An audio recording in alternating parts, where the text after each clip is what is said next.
ایک منٹ یار دیکھیں آپ ہمیں قرآن پاک کی آیتیں سنا کے کوئی استثنا لے لے ہاں جی یار یہ تو پوری فوج کی توہین ہے نا.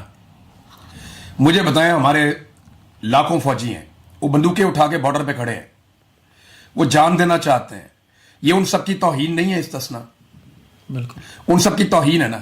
ہمیں سنائیں قرآن پاک کی آیات شہادت کی اور ہمیں شہادت کی خوشخبریاں ہم سے قربانی مانگے اور خود استثنا لے لیں. دیکھیں نا جو اللہ کی فوج ہے وہ اسرائیل کی حفاظت کرے گی کیا؟ جس قرارداد کو پاکستان نے آج ووٹ کیا ہے وہ کہتی کیا ہے؟ وہ کہتی ہے آپ جو نہتے اور کمزور اور مظلوم فلسطینی جن کے پاس اپنی بچت کے لیے کوئی ایک بھی ہتھیار ہے انہیں آپ غیر مسلح کر لیں. کیا اس قرارداد میں کہیں پہ لکھا ہے کہ اسرائیلیوں کو غیر مسلح کیا جائے؟ بڑا انٹرسٹنگ یہ بات ذرا غور سے دیکھیں ایک منٹ لڑائی کس کس کی ہے؟ اسرائیل فلسطین اسرائیلیوں کی اور فلسطینیوں کی. نہتا کس کو کرنا ہے فلسطینیوں کو اور کرنا کس نے ہے؟ کرائے کی فوج نے. یہ میں آپ سے عرض کر رہا ہوں نا یہ کیا اور سرحد کس کی محفوظ بنانی ہے اسرائیل کی اور بفر زون کس کے فائدے کے لیے بن رہا ہے اسرائیل کی اور ایکچولی محفوظ کس کو بنانے جا رہے ہیں جو حفاظت میں رہے؟ اسرائیل. غیر مسلح جنہیں کرنا ہے حماس کو وہ کس سے لڑتی ہے؟ ان سے اسرائیل. سر ہمیں چونڈن نہ بیچیں ہمیں چونڈن چٹا دیتے ہیں کہ ہم بیت المقدس کی حفاظت کے لیے جا رہے ہیں. یار تمہیں وہاں پہ کسی نے نماز بھی نہیں پڑھنے دینی. وہاں سے کم 100 میل دور ایک علاقہ ہے غزہ. جی اس غزہ کے اور اسرائیل کے جو مقبوضہ لینڈ ہے اس کے بیچ میں ایک پٹی ہے اور وہ جو پٹی بنائی گئی ہے اس کو کہتے ہیں بفر زون.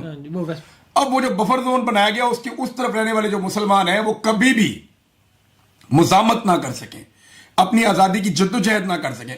فرض کریں کل ہم ایک بڑی فوج بناتے ہیں انڈیا بھی کہتا ہے کہ جناب ایک فوج بناؤ مسلمانوں کی ایک کشمیریوں کو آگے قابو کرنا اور مسلمانوں کی فوجیوں کی ڈیوٹی لگ جائے وہ جائیں اور جا کر ایک بفر زون قائم کریں مسلمانوں کو دبائیں تندیں پکڑ کے پوری طرح سے اور سب کو فلسطین کے اندر یہ فلسطین کی طرح یہ کشمیر کے اندر بھی نہتا کرنا شروع کر دیں کہ سب سے ہتھیار لے لو سب سے چھین لو. بالکل انڈیا کے ساتھ کوئی پرابلم نہیں ہونا چاہیے ان کے کنٹرول میں رہنی چاہیے ہر چیز.